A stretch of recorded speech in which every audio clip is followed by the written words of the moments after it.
Hello student, now we learn about the next topic on adaptation.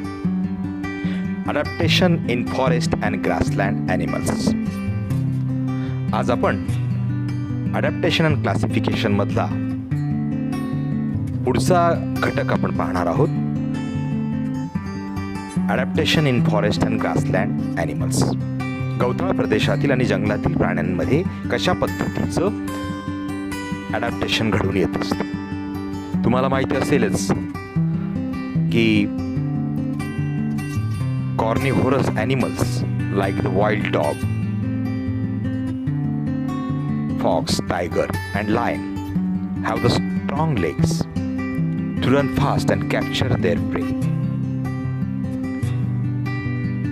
तुम्ही जंगलातल्या प्राण्यांविषयी जर काही चित्रफिती पाहिली असतील BBC चॅनल्सवर किंवा तुमच्या आवडीच्या डिस्कव्हरी चॅनल्सवर, तर तिथे प्रत्यक्ष आपल्याला प्राण्यांच्या हालचाली आणि शिकार करताना काही गोष्टी दिसतात, बरोबर. तर त्या शिकार करत असताना त्यांच्या पायांमध्ये किंवा तुम्ही त्यांच्या खूर म्हणतो आपण ज्यांना, त्यांचे तळवे असतील पायाचे, तर या भागांकडे कधी कधी तुमचा निरीक्षण करताना लक्ष जात असतं. तर ते अत्यंत स्ट्रॉंगेस्ट असतं. त्यांना पळण्यासाठी, त्यांना भक्ष्य पकडण्यासाठी, कॅप्चर देअर प्रे, प्रे म्हणजे काय, भक्ष्य. त्यामुळे ते अत्यंत जलद गतीने पळू शकतात. तुम्ही बघा, सिंह किंवा वाघ एखाद्या हरिणच्या पाठीमागे लागत असतो त्यावेळेस ते किती वेगवान पळत असतात. They have claws and their canine teeth are sharp and pointed. त्यांचे क्लॉज म्हणजे काय, हाताचे पंजे, आणि त्यांचे दात जे मोठमोठे सुळे समोरच्या भागाला दिसत असतात ते अत्यंत शार्प म्हणजे अणकुचीदार असतात आणि टोकदार असतात. तर मग याचा उपयोग काय करतात ते, साहजिकच आहे की आपल्याला ह्या गोष्टीचा प्रश्न आपल्याला पडला पाहिजे. तर ते मांस भक्षण करण्यासाठी त्यांचे दात हे मोठे असतात.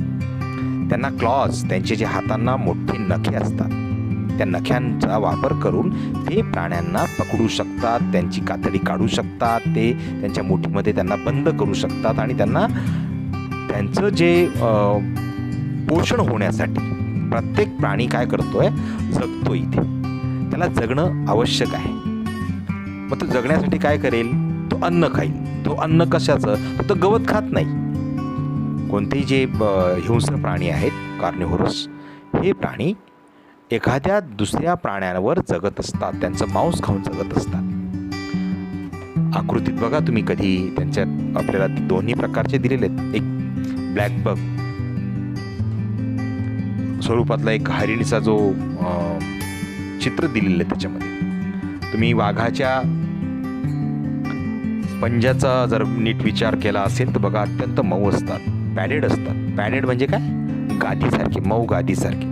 They enable them silently stalk their prey and capture it easily.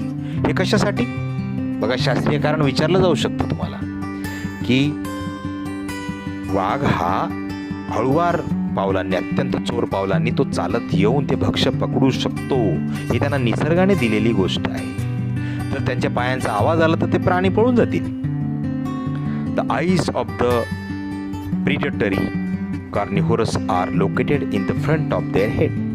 त्यांच्या चेहऱ्याच्या जो माथाचा भाग आहे, म्हणजे कपाळाच्या खाली जसं मानवाचा असतो, तशा प्रकारचे या प्राण्यांचे डोळे हे समोरच्या बाजूला असतात. आणि त्या मानाने हर्बिव्होरस म्हणजे काय, जे हिरव्या वनस्पती खाऊन जगत असतात त्यांना हर्बिव्होरस असं म्हणतो. ते प्राण्यांचे डोळे हे थोडेसे बाजूला असतात, फोरहेडच्या बिलो द फोरहेड असतात, कपाळाच्या बिलकुल खाली असतात. हरिणीचे बघा तुम्ही, बैलांचे बघा, तर तुम्हाला त्यांचा एक वेगळी रचना तुम्हाला दिसणार. मात्र वाघाचे वगैरे बघा, तर ते कशासाठी असतात, त्यांना लांबून भक्ष्य सहज दिसावं. It helps them to spot their prey from the long distance. त्यांना अत्यंत दूरच्या अंतरावरपर्यंत त्यांना ते एखादं भक्ष्य सहज दिसू शकतं. तुम्ही घोड्याचे डोळे बघा, एक या बाजूला असतो आणि एक या बाजूला असतो. बैलामध्ये, गाईमध्ये सुद्धा अत्यंत समोर डोळे नसतात, ते दोन्ही बाजूला आहेत. त्यांना एकदा लेफ्ट साईडचं आणि राईट साईडचं, तर त्यांना मान डोलावून ती बघावी लागते. तर अशा पद्धतीने नेचरने त्यांना ही गोष्ट दिलेली आहे आणि ही यांच्यासाठी दिलेली आहे की प्राण्यांनी यांचं भक्षण करण्यासाठी. This gives the wide angle vision which helps to protect them from the predators. आता त्यांनाही डोळ्यातून दिसू शकतं, पण मात्र त्यांना दोन्ही बाजूला दिसता यावं, कारण त्यांचं शरीर हे मोठं असेल तर त्यांना दोन्हीकडचं दिसता यावं म्हणून त्यांना तशा प्रकारची डोळ्यांची रचना या हर्बिव्होरस प्राण्यांची असते. म्हणजे घोडा, बैल वगैरे यांच्या बाबतीत, रानरेडा असतील. Their legs are long and tapering with the strong hooves. Hooves म्हणजे काय? खूर. लिहून घ्या, मराठी शब्द तिथे लिहून घ्या तुम्ही. स्ट्रॉंग हूव्ज म्हणजे त्यांचे अत्यंत खूर जे असतात. खूर म्हणजे पायाचे, जिथे काळ्या रंगाचे तुम्ही पाहिले ते बैलाच्या तिथे अगदी शेवटचा पाय जिथे जमिनीवर टेकला जातो ते कडक खूर असतात आणि ते पाय लांब असतात त्यांचे. Which enables them to run fast taking long leap. त्यांना मोठे पाय काय तर ते सहज पळू शकतील आणि त्यांनी लांब अंतरावर ते सहज जाऊ शकतील आणि म्हणून ते त्यांना देण्यात आलेलं आहे. Their long and freely moving ears can receive sound from the long distance and the different direction. त्यांचे लांब कान असतात बघा. गाईचे कान बघा, गुरांचे कान बघा, हरिणीचे कान बघा. त्यांचे कान फ्रीली मुव्हिंग होतात. पण आपले होतात का रे? तर आपले कान हे मुवमेंट होत नाही. आपली मान मुवमेंट होऊ शकते. म्हणजे बघा, त्यांचं ॲडॅप्टेशन आहे, त्यांच्या बॉडीने ते घेतलेली गोष्ट आहे की ती मान न हलवता ते कानाने सहज आजूबाजूचा साऊंड हे त्यांच्या मेमरीपर्यंत घेऊन जाऊ शकतात. कारण कानाची फक्त मुवमेंट आली तरी त्यांना मागच्या बाजूचं ऐकू येईल. आपल्याला मागे आवाज आला तर मान वळवावी लागते, ते फक्त कान वळवून ऐकू शकतात. From their long distance and difference direction. त्यांना लांब लांब अंतरावरचं, वेगवेगळ्या दिशांवरचं सहज समजू शकतं. Deer and the black bucks. मोठमोठ्या प्रकारचे जे सांबर म्हणतो आपण त्याला, है ना, सांबर नावाचं एक हरिणसारखं अत्यंत मोठं चितळ सांबर, हे डिअर म्हणतो आपण त्याला. तर यांच्यामध्ये colours that merge with their surrounding. यांचं तुम्ही रंग जर पाहिला, चितळ आणि सांबरचे जर रंग तुम्ही पाहिलं तर ते डोंगराच्या आसपास चरत असतील तरी ते दिसत नाही. त्यांना तशा प्रकारचे रंग आहेत. हरिणीचा रंग बघा थोडासा मातीसारखा असतो, पण तो अत्यंत सोनेरी काही स्पॉट असतात. Their teeths are strong and chewing tough plant material. सगळ्यात त्या चितळ आणि सांबर आणि हरिण यांची दातांची जर तुम्ही हे बघाल कवळी तर ती अत्यंत स्ट्रॉंग असते. Their teeth are the strong and chewing tough plants material. तर ते अत्यंत कडक आणि वनस्पतीत ते सहज जाऊ शकतात. अशा प्रकारची त्यांच्या शरीरामध्ये रचना असते. तर आता आपण ह्या गोष्टी समजावून घेतल्या. The forest and the grassland animals. Forest म्हणजे जंगलामध्ये जे राहणारे प्राणी आहेत आणि गवताळ प्रदेशामध्ये राहणारे प्राणी आहेत. तर त्यांच्यामध्ये अशा प्रकारचं ॲडॅप्टेशन हे दिसून येतो. म्हणजे फक्त आपण इथे कॉर्निव्होरस आणि हर्बिव्होरस या दोन प्रकारच्या प्राण्यांचा आपण काय केलं आता एक तुलना करून पाहिली आणि कशा पद्धतीने त्यांच्यामध्ये बदल आहेत. वाघाच्या पायाला गाद्या असतात, त्यानंतर त्याच्या दात हे मोठे असतात, सुळे. त्यानंतर ते सहज पळू शकतात, त्यामुळे त्यांचे जे स्ट्रॉंग पाय असतात त्या मानाने हर्बिव्होरस प्राण्यांमध्ये सुद्धा लांब पाय असतात. ते लांब पाय असल्यामुळे ते काय होतात, ते जास्त अंतर कापून पटकन पळू शकतात. शिवाय त्यांना दात हे स्ट्रॉंग दिलेले असतात. त्यांच्या रंगामध्ये फरक असतो. तर अशा रीतीने आपण हा भाग इथे पाहिला.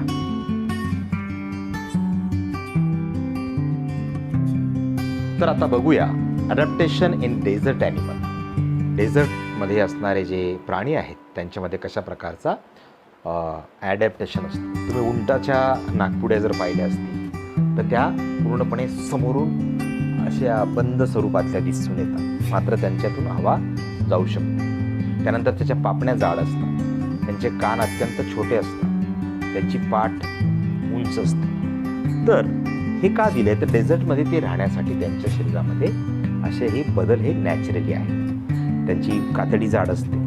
Dessert animal have a thick skin to prevent the loss of the water from the body. तिथे तापमान जास्त असतं त्यांची कातडी प्रचंड जाड असते, त्यामुळे तिथे त्यांचं शरीरातलं पाण्याचं बाष्पीभवन होऊ नये म्हणून त्यांची कातडी ही जाड निसर्गाने ठेवली. Prevent loss of the water from the body. Their legs are long with flat sand cushion and cushion soles. त्यांचं पाय हे लांबट असतात आणि कुशन सोल म्हणजे काय, तळवा पायाचा खाली, तळ म्हणतो आपण, तळ. चपलांना कसं खाली सोल असतं त्या पद्धतीचे ते कुशन स्वरूपाचं असतं, कारण ते तिथल्या वाळूवर ते चालू शकतात. गरम वाळूमध्ये त्यांना सहज चालता येतं. The nostrils are protected by the fold of the skin. त्यांचे नाकपुड्या ज्या असतात, नॉस्ट्रिल म्हणजे काय, नाकपुड्या, त्या कशा असतात, बंद स्वरूपाच्या असतात. त्याच्यात म्हणजे जर वादळ आले, वाळूचं वादळ तिथे उठतात नेहमी वाळवंटामध्ये, तर ते त्याच्यात ते त्यांच्या नाकात वाळू जाईल आणि ते त्यांना नेहमीच त्याचा त्रास होईल, म्हणून ते नॅचरली त्यांना तशी पद्धत असते. आणि डोळ्यांच्या पापण्या सुद्धा जाड असतात. Eye lashes are long and thick. त्यांचे आय लॅशेस म्हणजे जे आता बोललो आपण, पापण्या, वरून जे बंद करतो आपण त्याला पापणी असं म्हणतात. Rats, snakes, spiders, lizards in deserts live in deep burrows during the day time. दिवसभर जे असतात ते काही प्राणी, रॅट, उंदीर असेल, साप असेल, स्पायडर असतील, पाली असतील, या कशा त्या दिवसभर लपून बसलेले असतात बिळामध्ये. आणि they are active in at night. आणि रात्रीच्या वेळेस ते संचार करतात आणि भक्ष्य हे मिळवतात. त्यानंतर आपण आता पुढचं बघूया, adaptation in animal of the snowy region. स्नोमध्ये म्हणजे बर्फाळ प्रदेशामध्ये असणाऱ्या प्राण्यांमध्ये कशा प्रकारचं ॲडॅप्टेशन हे झालेलं असतं. तुम्ही इंटरनेटवरून तुम्ही अनेक प्राण्यांचे फोटो हे पाहू शकता. ॲनिमल्स लाईक याक. तुम्ही याक नावाचा प्राणी तिथे पाहिला असेल. Polar bear. पोलर बियर म्हणजे तिथे ध्रुवीय प्रदेशामध्ये असणारे जे अस्वल आहे, त्यांचा रंग तुम्हाला अत्यंत बर्फासारखा त्यांच्या अंगावर केसाचा भाग असतो. White fox. कधी पांढरा कोल्हा स्वरूपातला पाहिला असेल. चंदेरी स्वरूपातला कोल्हा पाहिला आहे का? सिल्वरी फॉक्स म्हणतो त्याला, सिल्वर फॉक्स. त्यानंतर माउंटेन गोट, त्या प्रदेशामध्ये आढळणारी शेळी शिखरांवर. सेबेरियन हस्की डॉग, एक वेगळ्याच प्रकारचे कुत्रे असतात ते त्या गाडी ओढताना दिसतात, तिथल्या स्लेज गाड्या म्हणतो आपण त्याला. स्नो लिपॉर्ड, बर्फाळ प्रदेशात वावरणारा जो बिबट्या असेल तो तिथे आढळतो, चित्ता म्हणतो आपण त्याला. Compare this image with those similar animal from the tropic. आता हे सगळे चित्र बघा आणि आपले गवताळ प्रदेशामध्ये आणि फॉरेस्टमध्ये राहणारे इतर प्राणी बघा, यांच्यामध्ये तुम्हाला काय फरक दिसणार? तर यांची कातड्यांमध्ये मोठ्या प्रमाणात केसाचा भाग असतो. व्हाईट और silvery body colour, long thick hair on their skin are the typical character of the animal of the snowy region. महत्त्वाचं आहे, अंडरलाईन करू शकतो तुम्ही. त्यांच्या शरीरावर मोठ्या प्रमाणात केसांचा भाग हा दिसून येतो. हे का झालं त्यांना? तर ते केवळ त्यांना तिथे थंडीमध्ये किंवा तिथल्या कमी तापमानामध्ये त्यांना जगता यावं. हेच प्राणी डेझर्टमध्ये जाऊन म्हणजे वाळवंटात जाऊन नाही राहू शकत, पण डेझर्टचे ॲनिमल इकडे येऊन नाही राहू शकत. तर यांना तिथे एकमेकांचा अधिवास हा अशा पद्धतीने बदललेला आपल्याला दिसून येतो. Now we learn about the adaptation in aerial animals.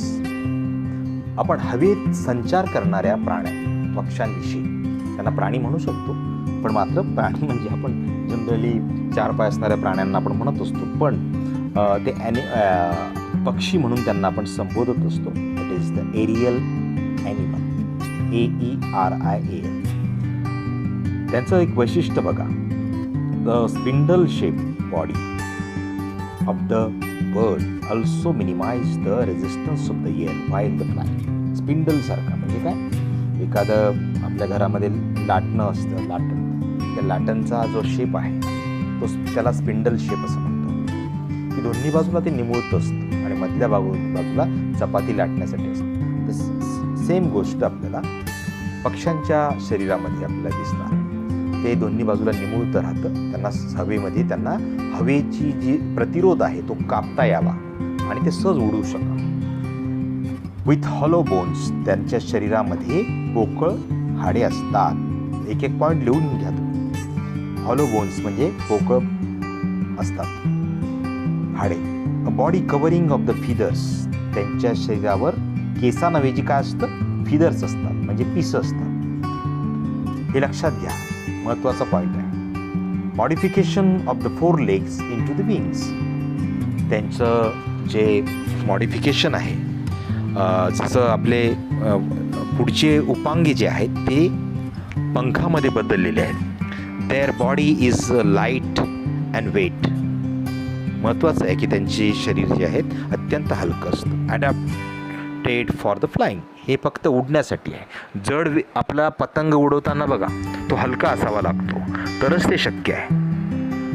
The body of the insects also light in weight and the tapers at the both end. तुम्ही लहान लहान कीटक उडतात हवेमध्ये बघा, त्यांचे पण शरीरांचे आकार बघा, माशीचा आकार बघा, डासाचा आकार बघा, तर ते सुद्धा तशा प्रकारचे निमुळते तुम्हाला दिसते, कधी चौकोनी असणार नाही. They can fly with the 2 pairs of the wings, त्यांना एक पंखांच्या जोड्या असतात. Also walks with the 6 stick like legs, त्यांना कधी कधी 6 पाय सुद्धा असतात. असे कीटक जे असतात ते उडू शकतात, तर ते असतात. बॅट नावाचा जो प्राणी पाहिला असेल तुम्ही, त्याला वटवाघूळ असं म्हणतो आपण. त्याला पॅटॅजियम असतं, एक दोन्ही उपांगे जे पुढचे असतात त्याला एक मोठे पंख असतात, त्याला पॅटॅजियम असं म्हणतात. A thin fold of the skin between their 4 legs and the hind legs, त्याच्या दरम्यान त्या पॅटॅजियम म्हणजे काय, a thin fold of the skin between their 4 legs, पुढचे जे हातासारखे भाग आहेत आणि मागचे पाय यांना जोडणारा एक पडदा असतो, त्याला पॅटॅजियम असं म्हणतात. तर तुम्ही अनेक पक्षी आणि कीटकांचं निरीक्षण करा तुमच्या अवतीभोवतीचं, पुस्तकामध्ये सुद्धा तुम्हाला त्याचं चित्र दिलेलं आहे.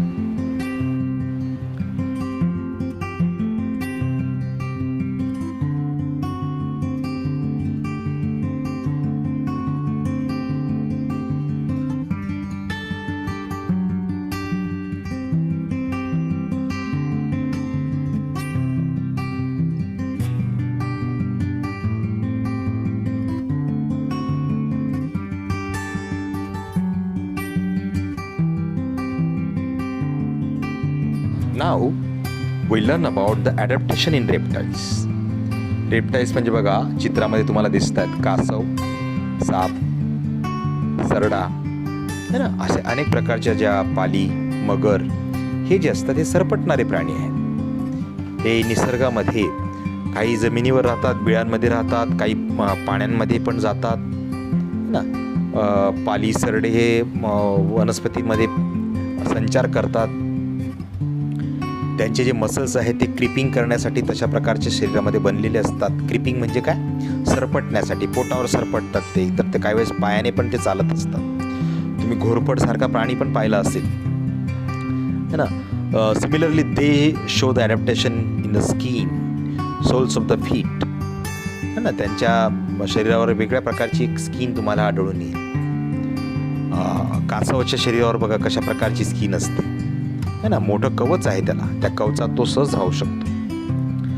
तर हे त्यांच्यामध्ये स्वतंत्र असा हा चेंज आपल्याला दिसून येतो आणि यालाच ॲडॅप्टेशन असं म्हणतात. The house lizard and the monitor lizard. Monitor lizard म्हणजे काय, घोरपड. अंडरलाईन करून घ्या त्याला.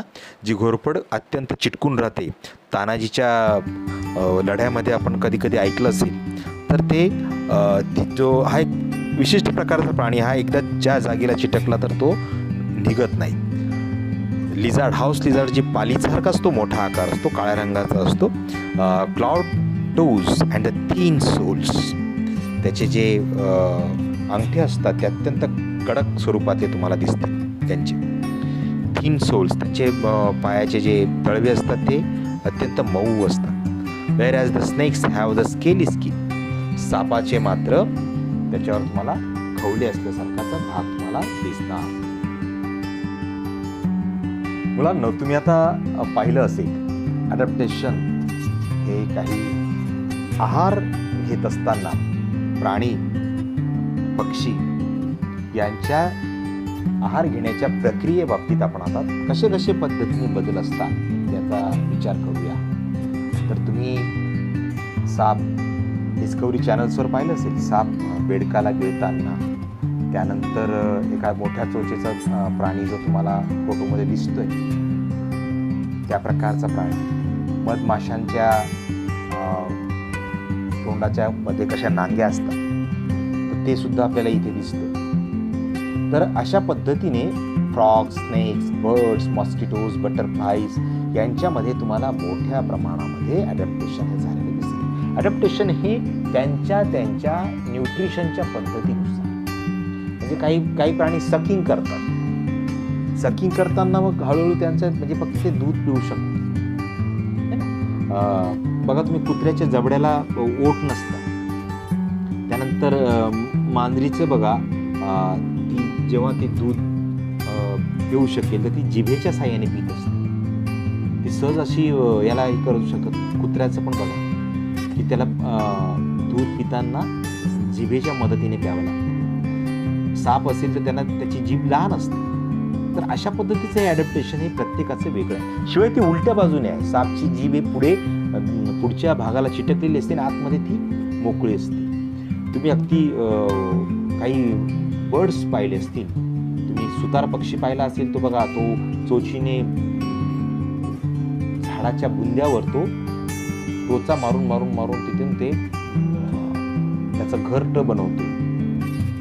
मधमाशांमध्ये बघा, मधमाशांमध्ये बारीक प्रकारचे शुंडके असतात, त्या साह्याने ते मधकण गोळा करू शकतात. तर अशा पद्धतीने आपण ह्या गोष्टी अभ्यासल्या की adaptation for blending with the सराउंडिंगशी निगडीत असणारं ॲडॅप्टेशन, अनुकूलन, परिसराशी निगडीत. एखादे प्राणी ज्या परिसरात राहतात त्याच परिसराचा रंग किंवा तिथला जो पोत असेल तो धारण करत असतात. त्यांचा म्हणजे जसं रंग असतील, बटरफ्लायचा रंग तुम्ही पाहिला असेल, मल्टी कलर्ड असतात. तिथे आजूबाजू तशी फुलांची रचना असते. लिझार्ड्स पाहिले असतील तुम्ही की काहींचा रंग ग्रीन असतो, काहींमध्ये तुम्हाला अत्यंत फिरसट रंग दिसतात. ग्रॉसहॉपर्समध्ये तुम्हाला असे रंग दिसतात. तर ते त्यांच्या रंगामुळे ते स्वतःला वाचवू शकतात, जगू शकतात. Parts of the plants like stem, leaves, flowers etcetera, त्या ज्या भागांशी जे भाग आहेत त्या भागांशी ते स्वतःला तादात्म्य पाहू शकतात. तादात्म्य म्हणजे काय? एकरूप करू शकतात. That is because of their colour spread with दस ऑफ द सराउंडिंग.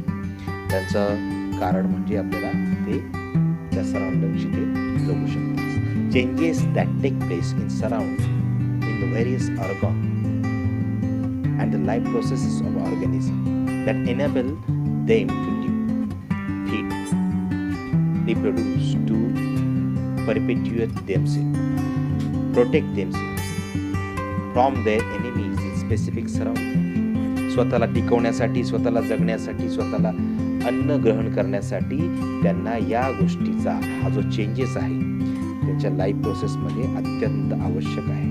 त्यांना एनिमीज पासून स्वतःला वाचवणे, शत्रूंपासून. Depending upon the habitat and its geographical condition are called as adaptation. त्यांचं जे जॉग्राफिकल कंडिशन आहे त्या भौगोलिक रचनेनुसार त्याच्यामध्ये बदल आपल्याला दिसून येतात. लक्षात घ्या, ॲडॅप्टेशन ही अत्यंत सहज जलद गतीने होणारी प्रोसेस नाही. It's a gradual and continuous. ती हळूवार पण मात्र सातत्याने होत राहते.